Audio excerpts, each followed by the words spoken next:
Hello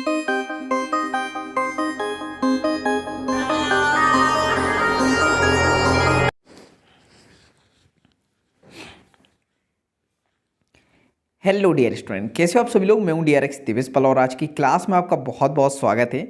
कुछ उल्टा पुल्टा सा आपको दिखाई दे रहा होगा, तो जुगाड़ू लोग हैं हम लोग, तो ऐसे ही हम लोगों की उल्टी पुल्टी क्लास होती है। तो कोई ना कोई जुगाड़ लगाते रहते हैं हम लोग पढ़ने का। तो चलो आज हम लोग ऐसे पढ़ते हैं। देखो, तो आज हम लोग देखने वाले हैं, क्या देखने वाले हैं, पौधों में जल का ऊपर की ओर गमन कैसे होता है। देखो, तो हम लोग जो चैप्टर पढ़ रहे हैं उसका नाम क्या है, उसका नाम है पौधों में परिवहन। ठीक है, क्या है, पौधों में परिवहन है। तो ये जो पौधों में परिवहन हम लोग देख रहे हैं, ट्रांसपोर्ट इन प्लांट, तो बहुत सारी चीज़ें इसमें हम लोग देख चुके हैं पहले। तो अगर आप नए हो तो उन क्लासेस को जाके देख सकते हो, और अगर आप पुराने हो तो आपको पता होगा कि पिछली क्लास में हम लोगों ने क्या क्या देखा था। छोड़ो, वो क्या क्या दिखेगा भी नहीं।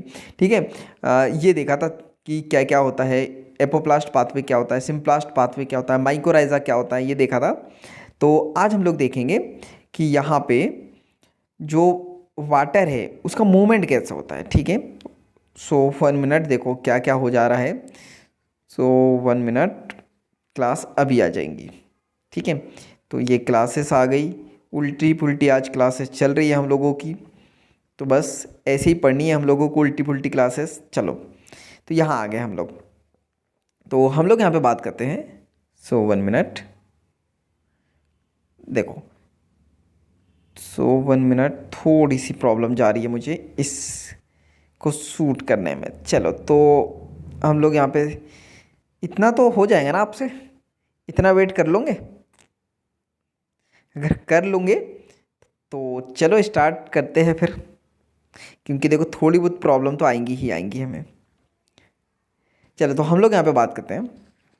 हम लोग देखेंगे कि पौधों में जो जल है वो ऊपर की ओर कैसे जाता है। अभी तक के हम लोगों ने क्या देखा था, देखो अब सीधा करता हूँ इसको मैं। ये पेड़ है, ठीक है, और ये जड़ है। तो अब नीचे से ऊपर कैसे जाएगा, कोई मोटर तो नहीं लगी है ना। देखो, घर में पानी आता है तो हम लोग क्या कहते हैं, घर में पानी भरा है कभी, हम लोग मोटर चालू करते हैं तो छत की टंकी पे जो है वाटर पहुंच जाता है। लेकिन यहाँ तो कोई ऐसा है नहीं मोटर का काम, या मोटर वगैरह लगी है, तो फिर कैसे जाएंगे। तो चलो देखते हैं। तो हम लोग यहाँ पे बात करते हैं। देखो, ये बनाया मैंने एक पेड़ और ये बनाई मैंने पत्ती। ठीक है, तो अब यहाँ पे हम लोग बात करते हैं। देखो, इसको थोड़ा सा जूम करते हैं हम लोग, तो आपको सारी चीज़ें दिखाई देंगी। इतना ठीक है। देखो, तो ये है यहाँ पे पेड़ और ये है पत्तियाँ, और जल जो है जड़ से कहाँ जाएगा, पत्तियों तक के जाएगा। तो अब हम लोग बात करते हैं, ये है ज़मीन। और आपको बताया था मैंने इससे पहले भी क्लास में कि गुरुत्वाकर्षण बल कैसे लगता है नीचे की ओर। तो जल यहाँ पे गुरुत्वाकर्षण के विरुद्ध काम करेगा। तो एटीपी लगेंगी या नहीं लगेंगी, एनसीईआरटी माता पूछ रही है। तो इसका आंसर जो है आपको कमेंट्स बॉक्स में नीचे मुझे बताना है। ठीक है, कि एनर्जी लगेंगी कि नहीं लगेंगी गुरुत्वाकर्षण के विरुद्ध जब काम करेंगे तो। ठीक है, इसके बाद हम लोग यहाँ पे बात करते हैं। तो देखो, यहाँ क्या होता है, मूल प्रेशर जनरेट होता है। सो 1 मिनट, पेन हमारा ये रहा। मूल प्रेशर जनरेट होता है, यानी कि मूल दाब, रूट प्रेशर जनरेट होगा। तो रूट प्रेशर के द्वारा जो है जल जाता है। लेकिन प्रॉब्लम ये है कि रूट प्रेशर के द्वारा ये थोड़ी ही दूर जाता है, उसके बाद ये जा नहीं पाता है। क्लियर है। तो इसके लिए क्या रास्ता है, ये याद रखना। उसके बाद जल को खींचा जाता है। कौन खींचता है, तो एक खिंचाव होता है, वाष्पोत्सर्जन खिंचाव, जिसको ट्रांसप्रेशनल पुल कहते हैं। देखो, पत्ती के पास जल रहता है तो वाष्प के रूप में उड़ जाता है ना, वाष्पोत्सर्जन प्रोसेस कहते हैं। तो ये प्रेशर जनरेट करेगा कि मेरे पास जल खत्म हो गया है, मुझे चाहिए। तो भूखा इंसान कहीं से भी रोटी छीन लेता है ना, उसी प्रकार ये भी जो है जल को खींच लेता है ऊपर। इसको कहते हैं ट्रांसप्रेशनल पुल। क्लियर है। तो ये आपको याद रखना है, इसको क्या कहेंगे, वाष्पोत्सर्जन खिंचाव। तो ये आपको समझ में आ गई होंगी इतनी चीज़ें कि अगर ऊपर जल भेजना है तो 2 प्रेशर लगेंगे, एक रूट प्रेशर और दूसरा ट्रांसप्रेशनल पुल। और यहाँ पे एटीपी भी लगेंगी, मैं ही बता देता हूँ आपको। ठीक है, क्यों लगेंगी, क्योंकि गुरुत्वाकर्षण के विरुद्ध काम हो रहा है। क्लियर है। अब यहाँ पे कुछ थ्योरी हम लोग देख लेते हैं। अच्छा, ये एक और देख लेते हैं कि यहाँ पे H2O पोटेंशियल ग्रेडियंट के अनुसार काम करता है। देखो, ज़मीन में बहुत ज़्यादा पानी है, इधर कम है, तो high concentration to low concentration पहुँच जाएगा। क्लियर है। यहाँ पे लिखा हुआ है कि कम ऊंचाई तक के जल को भेजने के लिए ही इसको यूज़ किया जाता है। पॉजिटिव दाब ही मूल दाब है यहाँ पे। क्लियर है। और यहाँ पे 2 एटमॉस्फेरिक अधिकतम मान इसका होता है। ठीक है। चलो तो इसके बाद हम लोग बात करते हैं। तो देखो अब यहाँ पे इसकी कुछ थ्योरी देख लेते हैं रूट प्रेशर की। रूट प्रेशर एक साधारण दाब है। ठीक है। उच्च वृक्षों में बड़ी भूमिका ये नहीं निभाता है क्योंकि थोड़ी दूरी तक के ये भेज पाता है। जाइलम में पानी के अणुओं को निरंतर कड़ी में स्थापित करने के लिए, कड़ी का मतलब होता है वो कड़ी मही वाली नहीं, चैन। क्लियर है। एक कड़ी में जोड़ने के लिए जो है इसका यूज़ होता है मूल प्रेशर का। वाष्पोत्सर्जन के द्वारा पैदा किए वृहद तनाव के कारण, वृहद यानी बड़े तनाव के कारण ये टूटते रहती है और अधिकतर पौधों की आवश्यकता जो है वाष्पोत्सर्जन खिंचाव से ही पूरी हो जाती है। तो इसका बहुत कम मतलब कि कम दूरी के लिए यूज़ होता है, बाकी वाष्पोत्सर्जन खिंचाव के द्वारा ही बड़े पौधे में जल पहुंचता है। क्लियर है। चलो नेक्स्ट देखते हैं। तो यह हम लोग बात करते हैं। इसका मापन किससे करेंगे? मैनोमीटर से। और यहाँ पे जो है सक्रिय अवशोषण द्वारा ये विकसित होता है। रूट प्रेशर सक्रिय अवशोषण, सक्रिय यानी कि एनर्जी लगेगी। क्लियर है। जब भी सक्रिय होंगे तो सक्रिय के द्वारा जब होगा तो यहाँ पे एनर्जी लगेगी। क्लियर है। अब हम लोग बात करते हैं जैसे ही जल जा रहा है इसमें लवण भी घुल जाते हैं, घुलित अवस्था में हो तो इस प्रोसेस को कहते हैं एसेंट ऑफ सैप यानी ये रसारोहण। ये आउट ऑफ एनसीईआरटी है लेकिन पढ़ लेते हैं थोड़ा सा। तो रसारोहण इसको हम लोग कहते हैं। क्लियर है। इसके बाद हम लोग बात करते हैं। तो क्वेश्चन ये आया कि जो रूट प्रेशर है इसके द्वारा जल जाता है, इसकी क्या गारंटी है? तो गारंटी तो नहीं है, प्रैक्टिकली देख लिया गया। एनसीईआरटी माता कहती है कि ये जो पत्ती है इसको जो है आपको क्षैतिज दिशा में काटना है। या आपके पास में एक तीखी ब्लेड होनी चाहिए। तीखी यानी मिर्च या बजवार जिसको हम लोग कहते हैं, मिर्च मसाला डाल के जो है इसको तीखा नहीं करना है। तीखी यानी अच्छी धार होनी चाहिए ताकि पेड़ की पत्तियां तो कट जाए। तो अब जिस दिन वातावरण में पर्याप्त आर्द्रतापूर्ण हो, जिस दिन वातावरण में थोड़ी नमी होगी तो सुबह के समय आपको ये कट करना है। ठीक है। तो जैसे ही कट करोगे तो आपको क्या दिखाई देगा? जैसे ही कट करोगे तो ये एक्सपेरिमेंट फिर आप इधर देखोगे तो ये पेड़ है, यहाँ से आपने कट लगा दिया था। अब आपने रबड़ की पतली नली जो है एक बीकर में लगा दी। तो यहाँ पे क्या होगा? जैसे ही कट लगाया था तो यहाँ पे द्रव्य की कुछ मात्रा जम गई थी, यानी जिसको ब्लडिंग हम लोग कहते हैं। तो ये याद रखना, ब्लडिंग इनमें भी होती है प्लांट में, ऐसे कभी भी मत काट दिया करो। ठीक है। तो यहाँ पे ब्लडिंग एक्सपेरिमेंट करने के चक्कर में ऐसा नहीं कि पेड़ को काटते ही जा रहे हैं, तो इनमें भी ब्लीडिंग होती है। क्लियर है। तो द्रव्य की कुछ मात्रा यहाँ पे आ जाती है जिसके कारण पॉजिटिव रूट प्रेशर जनरेट होता है। देखो चोट लगेंगी तो शरीर को पता चलेगा, तो वहाँ से कोई ना कोई प्रेशर तो जनरेट होगा ना। तो ये याद रखना, यहाँ पे सुबह के समय और रात के समय इसका प्रभाव आप देख सकते हो। ठीक है। अब ब्लीडिंग हो गई तो यहाँ पे क्या होगा? जैसे ब्लीडिंग होगी तो आपको समझ में आएगा कि यहाँ से जल जा रहा था और यहाँ से कुछ जलों की कुछ बूंदें जो है इस बीकर में आने लगेंगी। तो हमको समझ में आ जाएगा कि हाँ ये ट्रांसफ़र तो हो रहा है। क्लियर है। चलो इसके बाद हम लोग एक और एक्सपेरिमेंट देख लेते हैं। एक और टॉपिक है, ये जो पत्ती है इवोपरेशन इज लो, ये वाष्पीकरण यहाँ पे क्या हो जाएगा? कम हो जाएगा। जैसे ही पत्ती में यहाँ से जल जाने लगेगा तो यहाँ पे वाष्पोत्सर्जन कम हो जाएगा क्योंकि पत्ती को पता चल जाएगा कि नीचे ही कहीं पानी रुक जा रहा है, तो ये पानी को बचाएंगी। ठीक है। इसके बाद नेक्स्ट प्रोसेस देखते हैं। तो एक घास है। ठीक है। ये क्वेश्चन आए हुए याद रखना यहाँ से।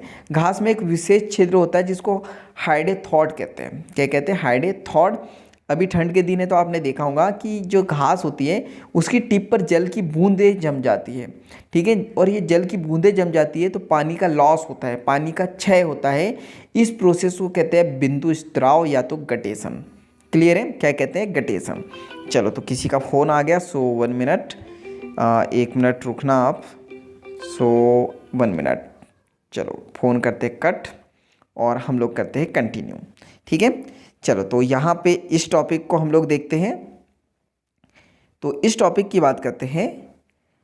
तो यहाँ पे देखो नेक्स्ट टॉपिक हमारा है वाष्पोत्सर्जन खिंचाव। अभी हम लोगों ने पढ़ा था नहीं, ऊपर खींचा जाता है, तो वाष्पोत्सर्जन खिंचाव यानी कि ट्रांसप्रेशनल पुल। क्लियर है। चलो तो ट्रांसप्रेशनल पुल की बात करते हैं। तो यहाँ पे प्रकाश संश्लेषण एवं मैं क्या पढ़ने लगा, पहले आपको बेसिक तो पढ़ा दूँ मैं। चलो तो ट्रांसप्रेशनल पुल की बात करते हैं। तो देखो ये है पेड़, ठीक है, और ये है पत्ती, क्लियर, ये है पत्ती। तो हम लोग यहाँ पे बात करते हैं, ये जाइलम के द्वारा ये जल जाएगा, जल जाएगा मतलब कि वाटर वहाँ पहुँचेगा, जलेगा नहीं पेड़ धूप वगैरह से। देखो तो ये जो वाटर है, तो क्वेश्चन ये था वैज्ञानिकों का कि ये जो ऊपर जाता है तो इसको धकेला जाता है या फिर खींचा जाता है। तो अधिकतर शोधकर्ताओं का मानना है, यानी अधिकतर रिसर्चर्स जो है, जो रिसर्च कर रहे थे, उनका मानना है कि वाटर को धकेला नहीं जाता है बल्कि खींचा जाता है। तो ये एग्जाम में पूछ सकते हैं, तो ये याद रखना है। अब याद रखना है, जैसे ये वाटर अब ऊपर चढ़ेगा, ठीक है, तो मैंने इससे पहले ही बताया था, एक कड़ी के रूप में जाएगा, यानी कि एक चैन बन जाएगी। तो ये ऊपर चढ़ने में मदद करता है कौन? पानी के भौतिक गुण इसको ऊपर चढ़ने में मदद करते हैं। तो 3 गुण होते हैं, ये आपको याद रखना है। सो इसको मैं थोड़ा सा जूम करता हूँ तो आपको चीज़ें समझ में आएंगी। देखो तो यहाँ पे बात करें, एक होता है कोहेजन यानी संसंजन बल, ठीक है, ये कहाँ लगता है? तो जल के अणुओं के बीच आपसी आकर्षण को ये पैदा करता है। देखो 2 जल के मॉलिक्यूल है, आपस में ये हाइड्रोजन बॉन्ड के द्वारा ये आकर्षित होंगे, तो इसको कहते हैं संसंजन बल। आसंजन या एडेशन बल क्या होता है? जल अणुओं का ध्रुवीय सतह की ओर आकर्षण। ये ध्रुव यहाँ है, पोलर जो एरिया होते हैं, ठीक है, तो ध्रुव 2 होते हैं। खेत में आपने धुरा सुना होगा, तो जहाँ खेत खत्म हो जाता है, क्लियर है, तो एक स्टार्टिंग वाला और एक एंडिंग वाला, उसको कहते हैं धुरा। तो ये ध्रुवीय सतह की ओर आकर्षण आसंजन बल के द्वारा होता है। एक होता है पृष्ठ तनाव यानी सरफेस टेंशन। तो पानी के अणु का द्रव्य अवस्था में गैसीय अवस्था की अपेक्षा एक दूसरे से ये अधिक आकर्षित होते हैं, ठीक है। क्या बोला, फिर से इसको देख लेते हैं। पानी के अणु द्रव्य अपेक्षा में गैसीय अवस्था की अपेक्षा, यानी गैस की अपेक्षा द्रव्य अवस्था में जब रहते हैं तो ये एक दूसरे की तरफ जो है आकर्षित होते हैं। एक पृष्ठ यानी कि जो पृष्ठ है उसके द्वारा प्रेशर जनरेट होता है। तो क्लियर है। चलो इसके बाद हम लोग बात करते हैं, तो ये याद रखना है, ये पानी की जो भौतिक गुण है, पानी के भौतिक गुण के कारण ऊपर चढ़ता है। तो इस मॉडल को क्या कहते हैं हम लोग कहते हैं संसंजन तनाव वाष्पोत्सर्जन खिंचाव मॉडल के द्वारा ये प्रस्तुत किया जाता है, यानी कोहेजन टेंशन ट्रांसपरेशनल पुल मॉडल इसको कहते हैं। क्लियर है यहाँ तक के? चलो तो इसके द्वारा अब जल पहुँच जाएगा कहाँ पर? पत्ती में। और अब आपको गुस्सा भी आएगा ये देख के कि देखो पत्ती में पहुँच गया, सूर्यदेव से एनर्जी आई, हीट आई, ये रंध्र है, यहाँ जल को क्या होता है, यहाँ पे जल का वाष्प के रूप में क्षति होती है और वाष्पोत्सर्जन होता है। और इतनी मेहनत से, जो अभी इतने लेक्चर से हम लोग देख रहे हैं कि कितनी मेहनत से जल यहाँ पे पहुँचता है, तो 1% यूज़ होता है, बाकी 99% जल ये क्या हो जाता है, यहाँ से ये जल उड़ जाता है या ये पत्ती उड़ा देती है उसको। क्लियर है? तो याद रखना 1% से कम का प्रयोग होता है और प्रकाश संश्लेषण एवं वृद्धि के लिए, और 99% जो है वाष्पोत्सर्जन के रूप में उड़ जाता है। अब आप लोग बोलेंगे सर देखो कितनी मेहनत हुई और कितनी मेहनत के बाद में ये जो है यहाँ से जल उड़ा दिया 99%। ऐसा क्यों? तो इसमें हमारी भलाई के लिए, नेचर हमारी भलाई करता है। ये जल कहाँ जाएंगे? आसमान में जाएंगे, और आसमान से फिर कहाँ आएंगे? ज़मीन पे। तो पानी से हमारी तो भला होगा। क्लियर है? चलो तो वो ये बात आज क्या क्या देखा, ट्रांसपरेशनल पुल देखा हम लोगों ने। इसके बाद और क्या देखा? गटेशन देखा। इसके बाद और क्या देखा? इसके बाद हम लोगों ने ये देखा कि कैसे यहाँ पे ट्रांसफ़र होता है। इसके बाद हम लोग यहाँ पे बात करते हैं, हाँ ये छूट गया, याद रखना, जल जब परिवहन करेगा तो इसकी उच्च दर 15 मीटर प्रति घंटे होती है, ये याद रखना। देखो मुंह में छाले आए हुए इसलिए ये टंग स्लिप हो रही है ना, तो इसको एडजस्ट करना, मतलब थोड़ा मैनेज करना। चलो इसके बाद हम लोग बात करते हैं, तो यहाँ पे हम लोगों ने देखा है कि पानी ऊपर कैसे जाता है, तो मूल प्रेशर क्या होता है, और उसके बाद वाष्पोत्सर्जन खिंचाव कैसे होता है, तो ये सारी चीज़ें हम लोगों ने देखी। क्लियर है? तो आज के लिए इतना ही। तो जल्दी से वीडियो को आप लाइक कर दो और कमेंट्स करके बताओ मुझे वीडियो अगर समझ में आ रहे हैं, वीडियो अगर हेल्पफुल है तो कमेंट्स बॉक्स में आपको यस टाइप कर देना है, और इस वीडियो को ज़्यादा से ज़्यादा शेयर कर देना है, क्योंकि जब हम दूसरों की हेल्प करते हैं तो ये नेचर हमारी हेल्प करता है। और चैनल पर नए हो तो जल्दी से सब्सक्राइब कर दो, बेल आइकन को दबा दो, ताकि ऐसे वैल्यूबल वीडियो की नोटिफिकेशन आपको सबसे पहले मिलते रहें। तो बाकी हम लोग मिलेंगे नेक्स्ट क्लास में इसी तरह हंसते हुए, मुस्कुराते हुए और लाइफ में कुछ नया नया सीखते हुए। जब तक के लिए thank you, bye bye and go for success.